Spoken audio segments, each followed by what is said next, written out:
وارض يا مولانا عن سيدنا أبا بكر صاحب النبي في الغار، وعن سيدنا عمر الذي قال: اللهم اجعل بيننا وبين المجوس جبلا من نار، وعن عثمان خير الأصهار، وعن علي ذي السيف البتار، وعن الستة البررة الذين هم تمام العشرة المبشرة، وعن العمين الكريمين الحمزة والعباس، وعن السبطين الحسن والحسين، وعن خديجة الكبرى وعائشة الرضا، محمد رسول الله والذين معه أشداء على الكفار، والذين معه رحماء بينهم، والذين معه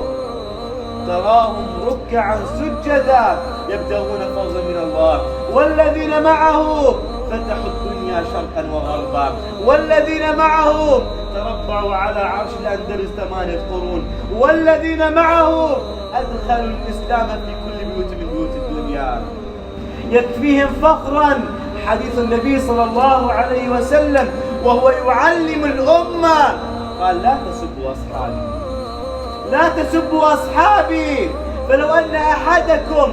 أنفق مثل أحد ذهبا ما بلغ مد أحدهم ولا نصف.